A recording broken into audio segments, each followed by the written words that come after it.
수료율이 100%는 아닌 거로 제가 알고 있거든요. 네, 뭐 잘 나오면 한 5, 60% 나오고 그러니까 절반이 거의 떨어져 40% 나가는데 나가죠. 예. 어떤 부분에서 그렇게 사람들이 튕겨져 나가는 거예요? 이제 가장 큰 요소들이 처음에 그 추위입니다.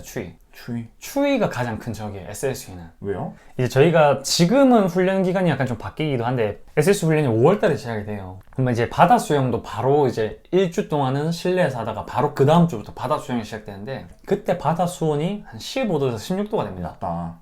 보통 냉탕 온도가 한 18도, 19도, 20도예요. 아 그래요? 예. 근데 이게 18도하고 16도는 하늘과 땅 차이입니다. 예를 들어서 16도에서는 15도에서는 뭐 5분 버틸 수 있으면 18도에서는 30분 버틸 수 있고 그러니까 기하급수적으로 사람이 그러니까 저체온증에 노출되는 게 레벨이 달라요. 수영하면 땀도 나고 힘들고 하는데 그래도 추워져요? 기절도 많이 하고 그래요. 이제 물론 살이 좀 있는 사람들은 버티긴 한데 체지방이 거의 없으신 친구들도 많이 오거든요. 그럼 이제 저체온증 걸려서 막 물 수영하다가 기절해서 그냥 깔아앉고 뭐 이런 경우 많습니다.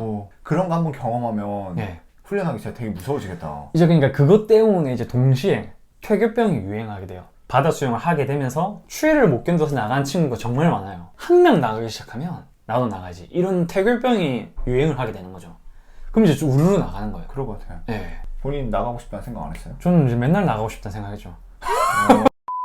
그러니까 저는 좀 후반 주차에 거의 인명구조 할 때 기절해 본 적이 있습니다. 어떻게 하다 기절을 해요? 자기를 물에서 띄어서 물에서 자유롭게 이제 할 수 있는 훈련들을 하는데 이제 이병이라고 물 위에서 이렇게 떠서 이렇게 맞아요. 있는 경우 있어요. 이게 이병인데 물 위에서 말 그대로 서서 수영을 한다는 개념인데 처음 하는 사람들은 물 위에서 손을 밖에 내밀고 물만 차는 것조차 정말 힘듭니다. SSU 중에서도 이병이 정말 힘든 영법 중 하나거든요. 그럼 이제 교관님들이 이제 강인한 훈련을 한다고 원판을 주세요. 이제 헬스 원판, 그러니까 이 바벨 원판을 주세요. 원을 10명에서 하면 한 5개를 준비해놔. 그럼 이제 돌려야 되는 거예요, 옆 사람한테 전달해야 되는 거예요. 무거운 거 막 5kg, 10kg짜리를 막 전달해야 되는 거예요. 잘하는 사람들은 좀 하는데 한 사람들은 물속 막 이렇게 되는 거예요. 숨이 끊어질 때 이렇게 하다가 기절하게 되면 원판 놓고 이렇게 그냥 기절하는 경우도 있고. 수영의 가장 큰 주의할 점 중에 하나가 이 평정심을 잃으면 안 되는 것 같아요. 맞습니다. 수영하다가 내가 순간 이 물을 두려워해버리거나 갑자기 공포심이 커버리면 몸이 엉키는 망가지기 거죠. 시작하면서 맞습니다. 서서히 가라앉잖아요. 그렇죠. 그 공포감이 엄청 온단 말이에요. 네, 맞습니다. 그러면 12주차 때 이거 원판 들기 전까지만 해도 11주간 진짜 거의 기계처럼 수영만 했으면 이제 어느 정도 수영이 몸에 적응이 될 거 아니에요. 딱 원판 드는 순간 진짜 이러겠네요. 그렇죠. 완전 그때 기절을 제일 많이 하는 것 같아요. 신기하게 이것도 하다 보면 적응되죠. 예, 되죠. 하다 보면 처음에는 막 기절하고 뭐 원판 떨구고 다시 그 7m 수심 들어와서 원판 들고 와서 또 돌려야 되고 막 이런데 막 물이 진짜 이렇게까지 차오르다가 막 이렇게 그나마 이렇게 숨 쉴 수 있게 차오르고 그 다음에 나중에는 약간 가슴도 나오고 이렇게 계속 발전하게 되는 거죠. 하면 되더라고요. 절대 못하는 훈련 양과 내용인데 그 교관님 앞엔 장사 없습니다. 그럼 그렇게 해서 기초교육 12주를 받아요. 그럼 병사들은 그렇게 해서 끝이 나잖아요. 맞습니다. 이제 12주가 끝나고 이제 그 친구들은 이제 실무 배치를 받게 돼요. 실무 배치를 받게 되면 근무지원대, 작전대, 교훈대 이렇게 해난 구조대를 운영하는 부서들이 있을 거 아니에요. 그 부서의 티오와 인원에 맞춰서 지원을 나가게 되는 거죠. 그럼 한 기수별로 병사들은 몇 명 정도 있나요? 평균 잡아봤을 때 한 40-50명 정도 뽑는 것 같아요. 그럼 그 병사들도 이렇게 지원을 해서 바로 오는 건지 아니면 해군으로 지원했다가 다시 또 지원을 하는 그것도 건지? 있습니다. 실무에서 온 병들도 있고 모병으로 들어온 병들도 있고 그렇습니다. 그럼 부사관들은 또 이제 추가로 어떤 교육을 받는 거예요? 초급, 중급, 고급이 있잖아요. 이걸 다 받고 실무에 배치가 되는 거예요? 아니면 실무에 배치됐다가 너 이번에 초급 과정이니까 초급 과정 받고 다시 가 이런 거예요? 어떻게 보면 12주까지는 해난구조 대원으로서 특수부대 대원으로서 강인함을 형성하는 아주 기본적인 물속에서 활동할 수 있는 기초 훈련이라 생각하면 부사관은 이제 그거를 작전이라든지 이런 것들을 운영을 해야 되는 간부로서 키워지는 거니까 심화 과정이 있습니다. 심화 과정은 항공구조, 뭐 포화 잠수, 뭐 DSRV, 잠수에 관해서 더 깊은 잠수, 더 고급 잠수 이런 것들을 심화 과정을 배우는데 이건 또한 초급 과정이고 그렇죠.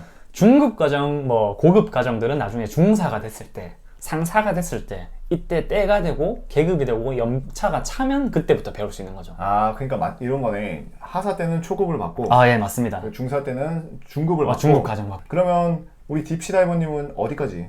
저는 초급 과정밖에 안 받았어요. 저 하사로 제대를 했기 때문에. 초급 과정을 받았으면 어떤 거 받았어요? 항공구조라든지 포화잠수라든지 이런 것들을 아주 기본적인 이런 게 있다, 이렇게 운영이 된다라고만 배웠습니다. 아, 몸으로 실제 해보진 않고? 해보긴 해보죠. 해보긴 해보는데 아주 그냥 기초적인 맛만 볼 수 있는. 보는 거? 예. 아까 말한 것처럼 PT 그냥 500개 정도만 해보고 뭐 그런 거죠. 한 5,000개까지는 안 하고. 아, 예, 전혀 안 하죠. 그래도 그렇게 어느 정도 이제 바다에 적응이 될 정도면 진짜 SSU 훈련이 진짜 무시 못 하겠네요. 아, 좀 개인적으로 알고 있기로는 훈련량과 시간적으로 봤을 때는 가장 훈련량이 많은 부대로 알고 있습니다. 하나의 전투원을 만드는 게 아니라 사람들을 다 구조해서 그 사람들이 나오기 전까지 너네 절대 나오지 않을 체력을 만들어주는 그런 훈련을 하는 것 같아요. 아, 정확합니다. 네, 어디 가서 너 사람 죽여와 그게 아니라 바다에서 최소 10명 구해올 만한 체력을 만들어주는 데 가거든요. 예, 맞아요. 진짜로. 사람들이 이 해군의 가장 이제 이슈가 나 UDT 갈까 막 SSU 갈까 이제 완전히 지금 성향이 다르잖아요, 솔직히. UDT는 약간 작전 같은 걸 수행하고 특수전 사람을 죽여야 되고 이제 제압하는. SSU는 정말 특수하게 펼쳐진 사람을 살려야 되는 그런 상황을 하는 건데, 이 SSU랑 UDT를 훈련의 가장 큰 차이점이 있다면 혹시 UDT 훈련을 보신 적이 있어요? 본 적도 있고 제가 이거에 대해서 내용도 조사한 적도 있고 친구들하고 교류도 많이 했었죠. 이걸 저도 UDT가 어떻게 훈련을 받는지, 저도 사실 UDT를 동경을 했었거든요. SS 훈련 중에 옆에 있는 친구가 태교하고 그냥 UDT 갈까 이렇게 하는 거예요. 그래서 저도 UDT에 관심을 가지게 됐고, 실제로도 제 동기들이나 친구들 만나면 이야기를 들어보면 저는 UDT 갔으면 탈락했을 겁니다. 딱 그 이 차이가 100% 딱 명확하게 있어요. 어떤 게 달라요? UDT와 SS 훈련을 그냥 간략하게 말하면 UDT는 사람과 싸워야 되잖아요. 그렇죠. 교관님이 아주 극악의 상황, 인간으로서 겪을 수 있는 아주 다채로운 멘탈을 부술 수 있는, 잠을 못 자게 한다던가 밥을 못 먹게 한다던가 뭐 이런 괴롭힘 상황, 욕설, 구타, 갑자기 자다가 깨워서 막 이런 난리 피우고 이런 훈련들을 많이 해요. 교관님들이 절대 악의가 있어서 그런 게 아니라 UDT 분들은 작전을 나가야 되잖아요. 적과 싸워야 되는 거잖아요. 근데 그 속에서 팀원들이 이제 6명이든 10명이든 갈 건데, 한 사람이 발목을 잡으면 그 팀이 몰살당할 수 있습니다. 그치. 그러니까 이 모든 이 5명이면 5명, 10명들이 아주 흠이 없는 사람이어야 돼요. 잠을 못 자도 절대 옆 사람한테 피해를 안 주고, 못 먹어도 자신을 드러내지 않을 수 있는 강철 같은 멘탈을 장착을 해야 UDT 대원이 될 수 있는 거예요. 근데 SS 대원들은 약간 상황이 달라요. 사람하고 싸우는 게 아니라 자연하고 싸웁니다. 저희도 가끔 잠을 못 자올 때 있지만 저희 모토는 잠 잘 재우고 잘 먹이고 힘들게 훈련하자예요. 제가 적어도 배웠을 때는. 그러니까 저희는 막 갑자기 자다 깨우고 막 하거나 밥을 안 먹이고 이런 게 전혀 없습니다. 저희는 하루 4끼 식사 챙겨주고 잠도 8시간, 7시간 무조건 잘 수 있게 해주고, 얼차라도 잘 없어요. 이거 못해? 너 팔굽혀펴기 못해? 그럼 너 스쿼트 해. 스쿼트 못하겠어. 뛰어.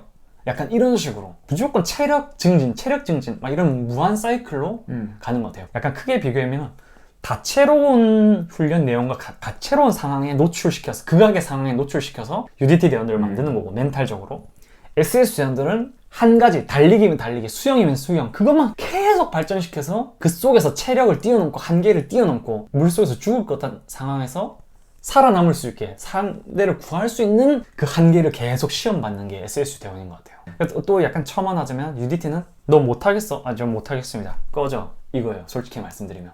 근데 SSU는 저 힘듭니다, 교관님. 이러면 저도 실제로 상담을 받은 적이 있거든요. 제가 교반장 때 너무 힘들어가지고, 교관님 퇴교해야 될 것 같습니다. 이러니까 반장님 다 왔는데 뭘 퇴교야? 이러면서 다 와서 이제 뭐 3주, 4주밖에 안 남았는데 이제 놀면 이제 숙소 놀다가 하면 끝나는 건데 뭐 하노? 버티라. 할 수 있다. 다 우리 지금 교관들 다 잘하는 것 같아. 태교 생각 안 해본 교관들 한 명도 없다. 버티는 놈이 이기는 게 버티라 이러면서 쪼꼬봐. 그거 까먹고 이제 그래 내 하루만 더 버티보자 이러면서 이제 이런 문화가 있는 것 같아요. UDT는 못하겠다. 이 상황을 포기하는 사람은 가. SSU는 할 수 있어. 한 번 더 해봐. 하루 더 해봐. 문화적 차이가 있는 것 같아요. 근데 어느 게 옳다, 그러다, 뭐 이게 더 낫다 이건 절대 아니지만 그런 문화적 차이가 있는 것 같다라는 것만. 이게 UDT는 너 못해? 나가. 우린 너 같은 새끼 필요 없어.